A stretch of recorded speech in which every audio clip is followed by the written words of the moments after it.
وقال رئيس فيدرالية جمعيات آباء وأولياء التلاميذ بالمغرب نور الدين عكوري إن ما يحدث الآن في قطاع التعليم من إضرابات متتالية والتي تقدر نسبها بين 80% و90% يؤدي ثمنه متعلمو المدرسة العمومية، موضحا أن الأسر نفذ صبرها.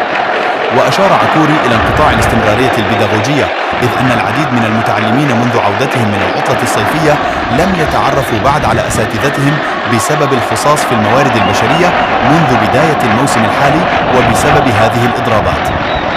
وأوضح عكوري في تصريح لجريدة العمق أن استدراك المتعلمين ما فاتهم من الدروس أصبح صعبا الآن بسبب كثرة الإضرابات، محملا المسؤولية للوزارة والحكومة التي يجب أن تتدخل لإيجاد حل لهذا الوضع.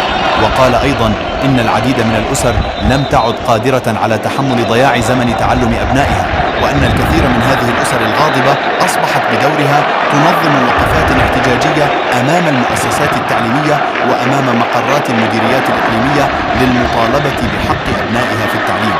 وقال المتحدث إن هذه الأسر كانت تنتظر تدخل الجهات الوصية على قطاع التعليم لإنهاء هذا الوضع، لكن ذلك لم يحدث، مؤكدا على أن الفيدرالية لا يمكنها أن تضمن مستقبل هذا الاحتقان وفق تعبيره. وقال إن الخطير في الأمر أنه أصبح من غير الممكن معرفة ما إذا كانت هذه الإضرابات ستتوقف أم ستستمر، خصوصا أن المسؤولين لم يحسموا بعد في الملفات التي سببت هذه الإضرابات.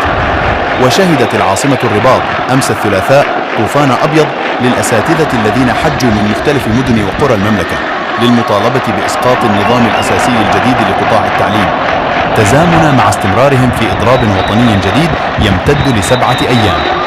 وعرف شارع محمد الخامس أبرز شارع في العاصمة الرباط مسيرة حاشدة للشغيلة التعليمية احتجاجا على مضامين النظام الأساسي الذي صادق عليه المجلس الحكومي أكتوبر الماضي.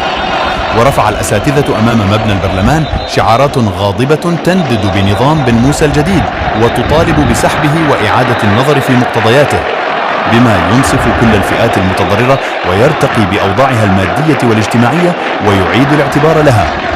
وكانت التنسيقية الموحدة لهيئة التدريس وأطر الدعم بالمغرب قد أعلنت للأسبوع الرابع على التوالي إضرابات شلت بشكل غير مسبوق المؤسسات التعليمية العمومية بسبب ما اسمته إصرار وزارة التربية والتعليم الأولي والرياضة على فرض وتمرير النظام الأساسي المجحف، والذي ترفضه مختلف فئات الشغيلة التعليمية.